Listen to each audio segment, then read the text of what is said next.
자는 자들에 관하여는 너희가 알지 못함을 우리가 원치 아니하노니 이는 소망 없는 다른 이와 같이 슬퍼하지 않게 하려 함이라.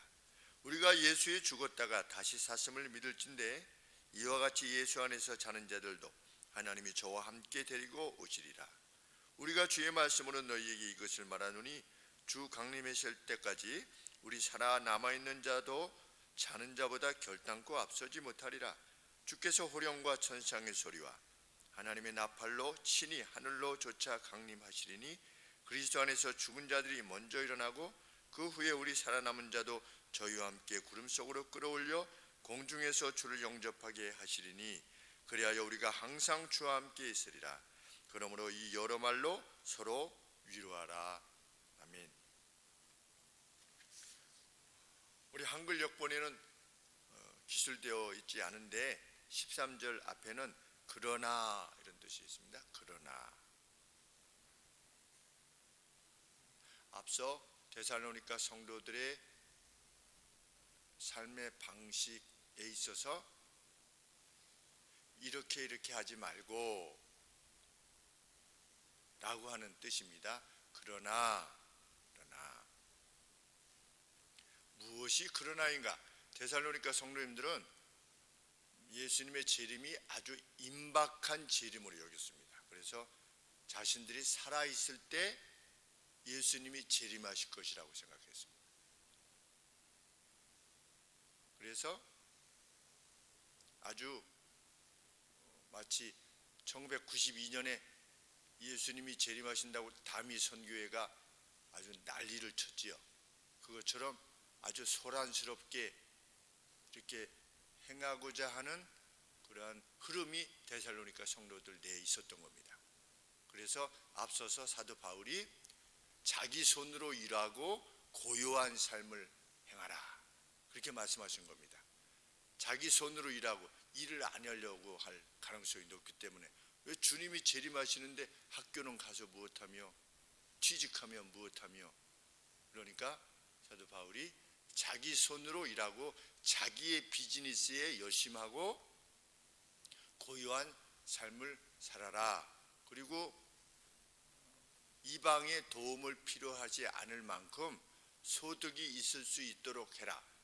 왜냐하면 주님이 오신다고 다 모든 것을 그만두고 우리 다미 선교회 그 사람들은 장도 안 담궜다고 하지 않습니까? 주님이 곧 오실 건데 뭐 장을 담궈서 뭐하나. 그리고 최근에는 얼마 전에는 신옥주라고 하는 사람이 여자가 피지 섬에 거기 피해야 된다라고 해서 400명을 데리고 가가지고 은혜로 교회인가 하는 이름 교회는 교회 이름이 그것인데 피지로 성도들을 데리고 가가지고 거기서 노동시키고 이렇게 했던 것이 또 신문에 크게 보도가 났었습니다. 예수님의 재림이 곧 임박할 것이라고 가르침을 받았던 사람들이 그렇게 반응할 수밖에 없었을 것입니다. 그래서 일하지 않는 자는 먹지도 말게 하라 라고 하는 말씀이 성경에 있지요. 그것도 그냥 무슨 게으른 상황을 말하는 것이 아니라 당시에 성도들이 그렇게 재림을 임박한 것으로 여겼기 때문에 그 중에 일부는 그냥 거기에만 불타게 행하는 것입니다. 이제 주님이 오실 겁니다. 뭐 우리는 이제 곧 주님을 만날 겁니다. 이러면서 자기의 삶은 그냥 엉망으로 살아내는 그런 삶을 살았던 것입니다. 그래서 사도 바울이 앞서서 자기 손으로 일하도록 해라 라고 한 다음에 23절에 그렇게 하지 말고 그러나 또 어떤 문제가 발생했기 때문에 임박한 재림을 생각했던 성도들은 또 다른 문제를 지니고 있었는데 그것은 예수님께서 재림하시기 전에 예수님을 믿다가 예수님 때문에 죽은 사람들은 어떻게 되는 것인가? 이 문제에 대해서 아주 심각하게 고민했던 것입니다. 오늘 우리로 치면 그게 무슨 문제인가? 왜? 우리는 다 알고 있으니까 이미 이 뒤쪽에서 예수님의 재림이 어떻게 되실 것이고 우리는 그때 어떻게 될 것이고 이것을 다 알고 있었지만 초대교회 성도들은 아직 그것이 선명하지 않았기 때문에 예수님이 이제 곧 오실 것으로 여긴 상태에서 어떤 상황들을 접하게 되는 것입니다. 그런데 예수님을 만나기 전에 먼저 죽었던 성도들은 어떻게 되는 것인가? 그들은 다시 부활하는 거 맞나? 아니면 우리가 다시 만날 수 있는 것인가? 저도 어렸을 때 어머니하고 아버지하고 형제들하고 좀 뭔가 약속을 해놔야 되지 않나? 나중에 이제 주님이 재림하시면 뭐 수백억 인구가 그 천국에 있을 건데, 예수님 믿는 그 무수한 사람들이 천국에 만날 건데 뭔가 이렇게 정해 놓아야지 이렇게 만나지, 그 무수한 사람을 어떻게 찾을 수 있겠나? 그 가운데 엄마 아버지를 찾아야 되는데, 그래서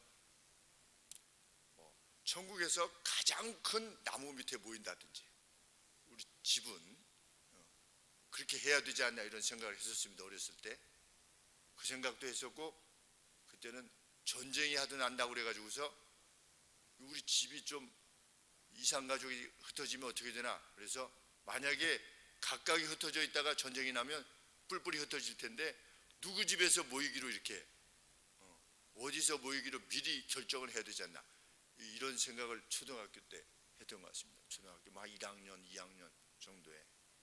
그런데 이 데살로니가 성도들이 그런 어떤 긴박감을 느끼고 살았던 겁니다. 그게 나쁜 것이 아니지요. 왜? 주님의 도래는 언제인지 뭐 아무도 알 수가 없으니까. 그런데 문제는 그것 때문에 현실 감각이 떨어지게 그들이 살았다는 것입니다.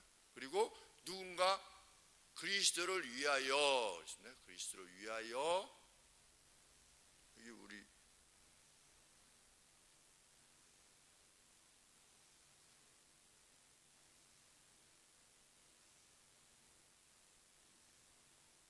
14절에 보시면 예수 안에서 자는 자들로 그랬는데, 예수 안에서 그랬는데 예수를 위하여, 이렇게 예수를 위하여, 예수를 위하여 자는 자들, 이렇게 번역할 수 있는 겁니다. 예수를 위하여 지금 자고 있는 겁니다. 그런데 데살로니가 성도님들에게는 예수님 안에서 죽은 겁니다. 사도 바울은 예수님 안에서 자는 건데 데살로니가 성도들에게는 예수님 안에서 죽은 겁니다. 왜냐하면 죽음에 대한 이해가 아직 불분명했기 때문에. 다시 살아나는 거냐? 그리고 살아난다면 과연 주님을 직접 만나게 되는 우리들보다도 그들이 더 열등한 상태 가운데서 주님을 만나는 건 혹 아니냐? 왜?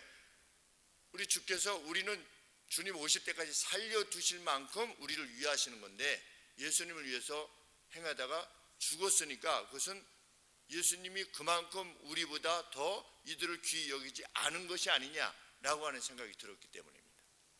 참, 초대교회 성도님들의 모습을 보면 정말 매일의 삶에 있어서 그냥 하늘을 생각하면서 산 겁니다. 뭐 이렇게 우리 사업이 어떻게 돼서 뭐 먹고 살게 어떻게 될 거냐, 로마 병사가 와서 우리 이렇게 하면 어떻게 할 거냐, 뭐 건강이 어떨 거냐, 뭐 이런 것이 아니고 예수님의 도래하시는데 예수님 위해서 죽은 사람들은 도대체 어떻게 되는 거냐, 그러면서 누군가 죽었을 때 아주 격통으로 슬퍼했던 것이 분명합니다. 그래서 사도 바울이 뭐라고 말하냐면, 소망 없는 자와 같이 슬퍼하지 말고, 우리 화장터에 가면 애국하지 않습니까? 이렇게 불구덩이 속에 들어갈 때 소망 없는 사람들은 그 울음소리가 뭐 절규지요. 엄마 막 이렇게 하면서 막 아빠 막 이러면서 막 그 막 몸부림치면서 우는데, 너희는 소망 없는 자같이 울지 말고 슬퍼하지 말고. 그런데 데살로니가 성도님들이 그랬다는 겁니다. 누군가 예수님 안에, 예수님을 위해서 행하다가 뭐 사형을 당했다든지 어떻게 해서 죽었을 때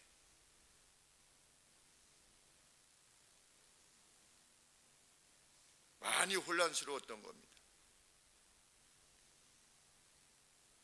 그런데 이 내용을 보면 초대교회 성도님들의 성도의 교통이 얼마나 분명한 것이었는가를 알게 됩니다.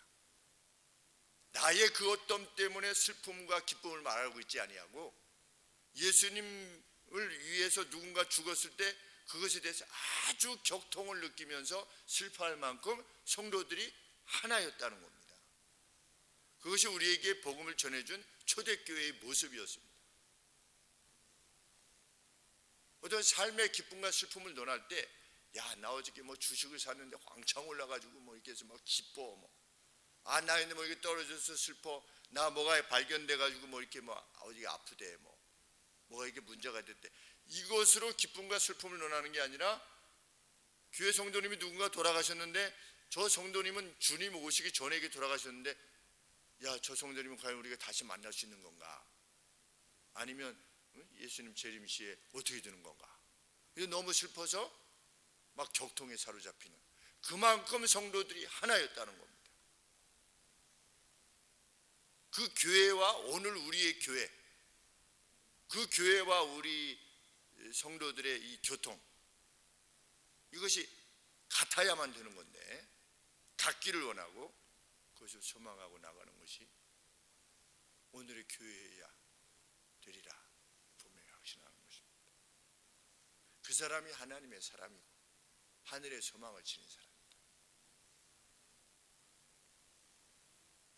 이에 대해서 사도 바울은 죽은 자들에 대해서 고통해할 필요가 없으며, 그리스도께서 오실 때 그들도 역시 그곳에 있을 것이다 라고 하는 사실을 명백히 보여주면서 그들이 결코 열등한 대우를 받게 되지 않을 것이다 말씀하고 있는 것입니다. 그러니 희망 없는 눈물을 흘리지 말아라. 형제들아, 자는 자들에 관하여는 너희가 알지 못함을 우리가 정보를 전달받지 못하는 것을 우리가 원치 아니하노니, 달리 말하면 정보를 내가 주는데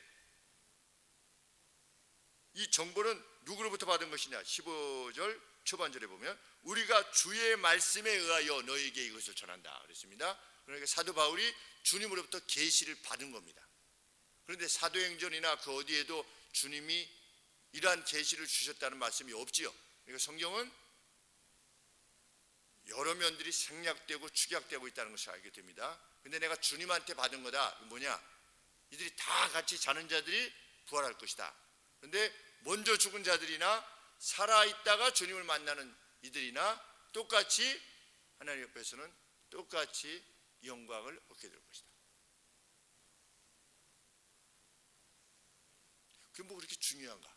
데살로니가 성도들에게 그만큼 중요했다는 것.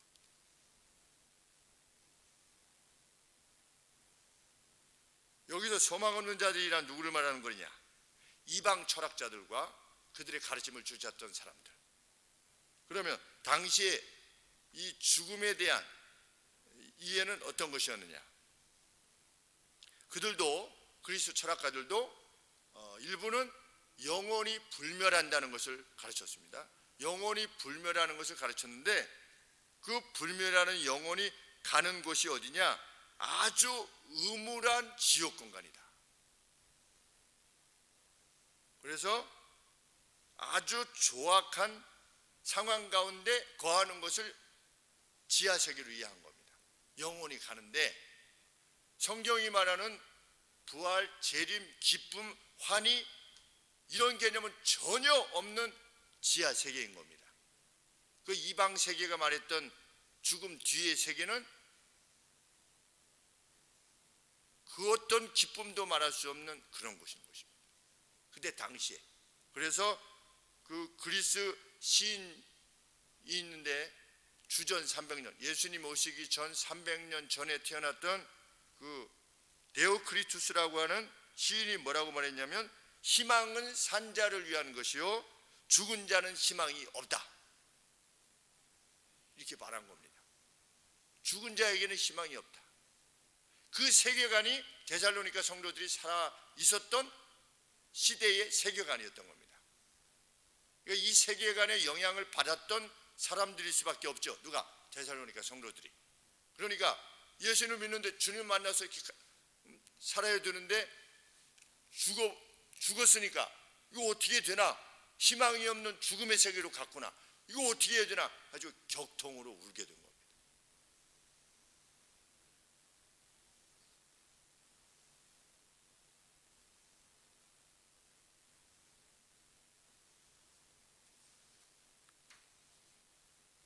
그래서 바울은 그들의 오해를 바로 잡아서 그들이 더 이상 슬퍼하지 않게 하기를 원하는 것입니다.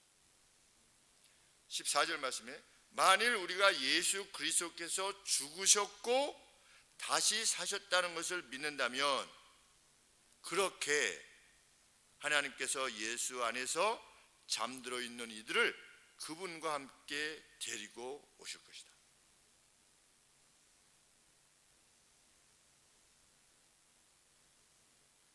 우리가 믿는 바 그대로 우리가 무엇을 믿는데 예수님의 죽었다가 다시 사심을 믿는데 그 믿는 그대로 예수 안에서 자는 자들도 하나님이 저와 함께 데리고 오시리라.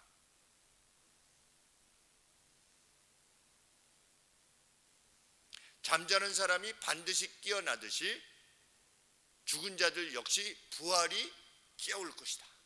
부활이 그 잠자는 죽은 가운데 있던 이들을 깨울 것이다. 왜? 누가 예수님을 일어나게 하셨기 때문에 하나님이 예수 안에서 자는 자들로 하나님이 저와 함께 데리고 오시리라. 하나님이 어떻게 하신 분이시기에 예수의 죽었다가 예수님이 죽으신 것을 다시 살리신 분이시기 때문에 주체가 하나님이시기 때문에 예수님을 살리신 것처럼 예수님 안에서 자는 자들도 반드시 일어나게 하실 것이다. 그것은 내가 예수님으로부터 받은 계시의 내용이다. 이렇게 말씀하고 있는 것입니다. 그래서 주님의 도래까지 살아남은 이들이나 먼저 예수님 때문에 죽은 이들이나 그들 사이에 우열이 결코 없을 것이다 라고 하는 사실을 밝히면서 우리는 이 바울의 언급 속에서 우리의 주님의 재림이 어떠한 것임을 더욱 분명하게 확인하게 되는데 15절 말씀에 우리가 주의 말씀으로 너희에게 이것을 말하노니 주 강림하실 때까지 주 강림이라고 하는 단어를 사용했는데 강림이 페루시아입니다. 파루시아. 이 파루시아 주님의 파루시아 주님이 오심 커밍 하시는 건데 파루시아라고 하는 단어를 사용했는데 이것은 감추어져 있던 신이 나타나는 것을 말하는 겁니다. 신 존재가 안 보이는데 신이 자기 자신을 드러내는 것을 파루시아라고 말합니다. 그리고 왕이 도래하는 것, 황제가 로마의 황제가 어디에 이렇게 오는 것, 그것을 파루시아라고 말한 겁니다. 주님의 파루시아, 주 강림하실 때까지 그러니까 주님이 누구로서 오실 것이다. 신으로서 오실 것이며 황제로 왕으로서 도래하실 것이다. 성경이 더 크게 우리 주님에 대해서 말씀하시는 바가 무엇이냐? 우리의 구원자가 아니라 예수 그리스도의 진정한 정체성은 왕이신 겁니다. 구속의 역할을 감당하신 구원자이시지만 그것은 우리 주님의 왕되심에 비춰봤을 때는 아주 조그만 부분인 것이죠. 예수님의 역할, 어떤 역할? 구원자로서의 역할. 그런데 우리 주님은 세이비어, 우리를 구원하신 세이비어시지만 존재론적인 그 영광은 뭐냐? 왕이시요 황제이신 것입니다. 전 우주의 왕이시다. 만왕의 왕이시다. 모든 주의 주 되신다. 우리 할렐루야 찬양처럼 왕의 왕, 킹 오브 킹스, 왕들의 왕, 로드 오브 로드스, 주인들 중에 주인. 누가? 우리 주 예수 그리스도께서. 그분이 도래하실 것인데 우리 살아남아 있는 자도 자는 자보다 결단코 앞서지 못할 것이다.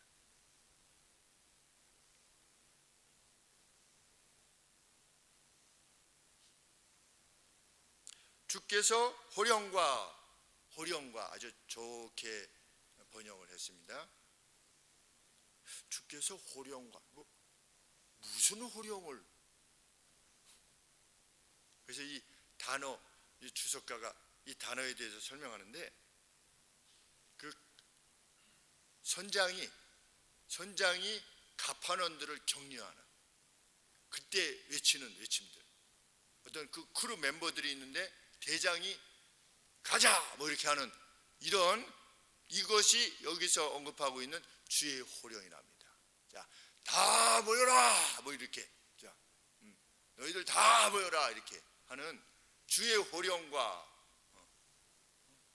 자, 내가 구원했던 나를 구주로 영접했던 모든 이들아 다 내게로 모여라라고 하는 어떤 그런 큰 명령 그리고 격려, 이 외침과 함께 외침 안에서 그러니까 이게 단번에 한 번에 끝나는 게 아니라 이제 아주 그냥 그 주님의 재림시에는 혼란이 아닌데 아주 그냥 대단한 장면이 될 것이다, 이런 의미입니다. 천사장의 외침 안에서 세 가지가 나오는데, 주님의 소리 안에서, 천사장의 외침 안에서, 이 천사장도 로하는 겁니다. 그냥 뭔가 이렇게 우렁거리는 소리를 내는 겁니다. 누가? 천사장이. 아주 뭐 이게 만약에 혼돈이었다면 난리인 것이죠. 어제 막 벼락치는 소리가 났는데 그냥 하늘에서 그런 벼락치는 소리 같은 게 나는 겁니다. 그런데 이 16절에 보시면 하늘로 쫓아 강림하시리니, 이 하늘이라는 건 뭐냐? 전 우주적 사건이 될 것이다, 이런 뜻입니다. 전 우주적 사건이 될 것이다.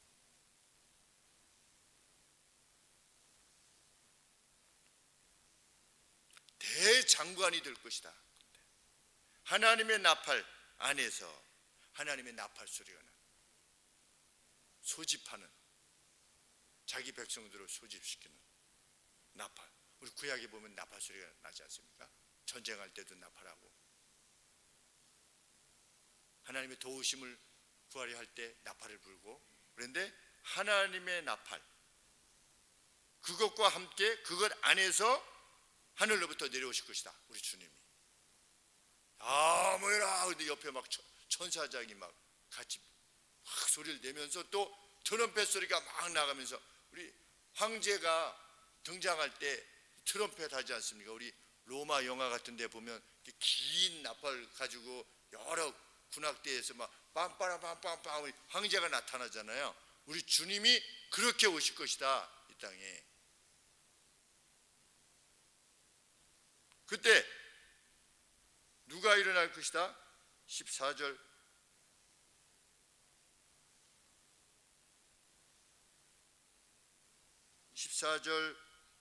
하반절에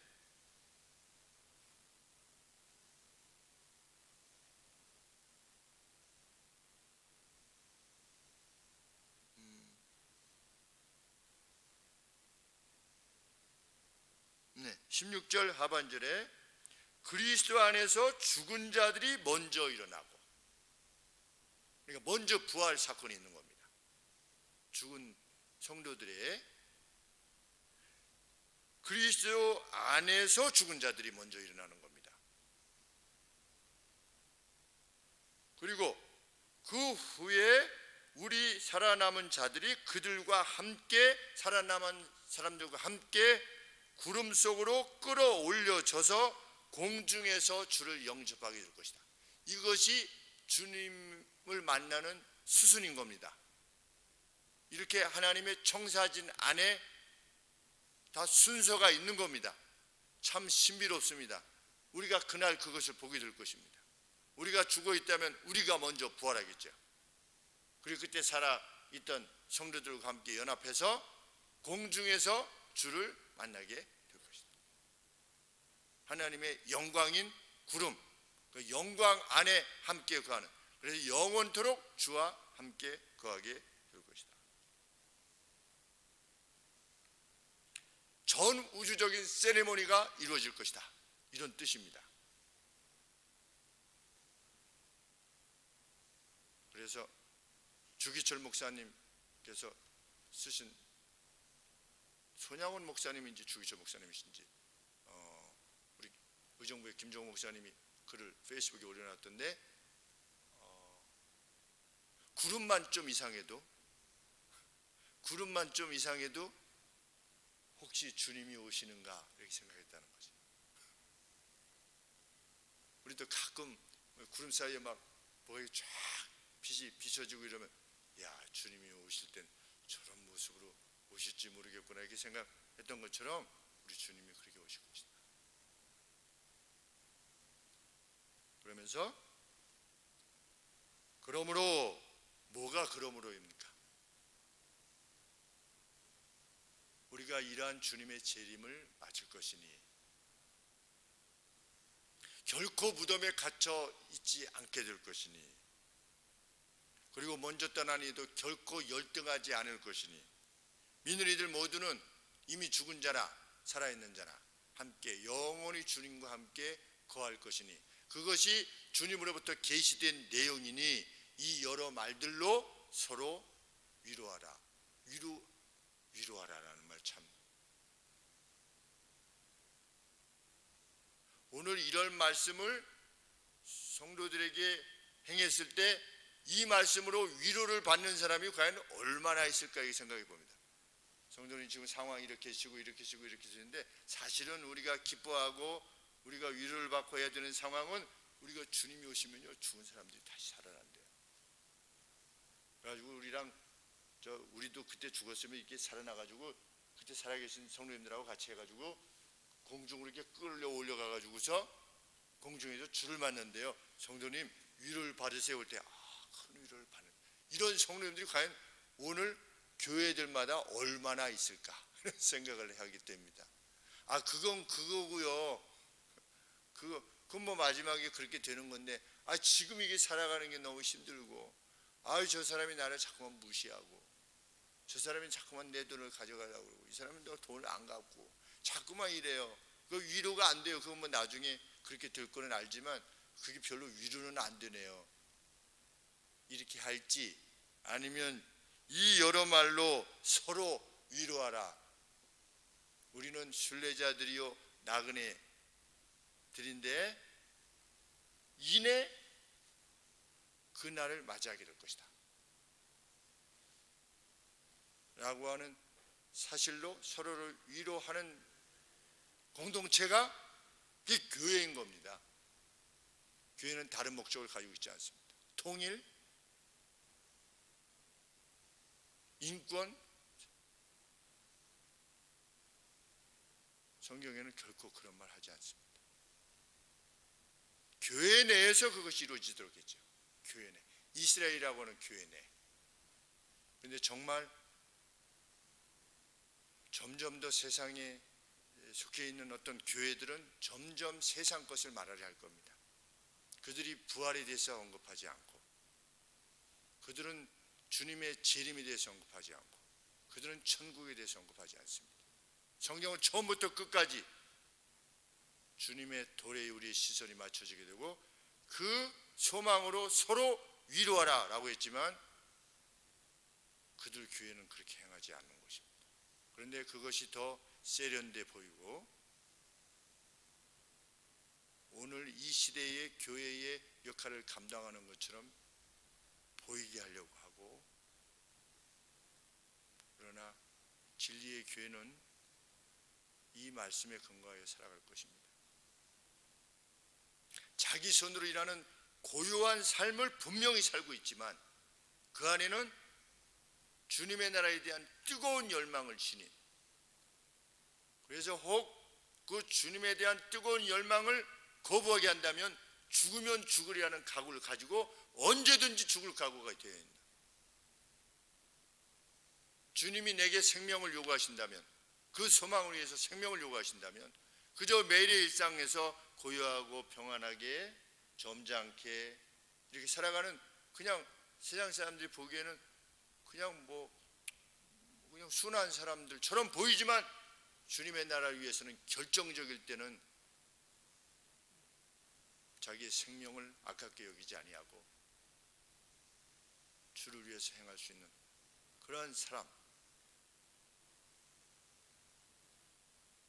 그러한 사람들이었음을 성경은 말하고 있는 것입니다. 그리고 2000년 역사 가운데 그러한 이들로 인하여서 오늘 우리에게 믿음이 전달되어 왔습니다. 우리도 우리의 믿음을 후손들에게 전달하고자 할 것입니다.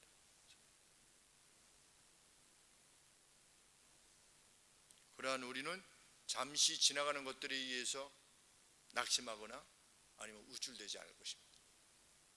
고요하고 평안하며 노그럽고 매일 감사하며 살아가게 될 것입니다. 사도 바울의 일생 그것을 우리는 살게 될 것입니다. 우리의 삶이 그런 평안으로 가득 차게 되기를 늘 소원합니다. 기도하겠습니다.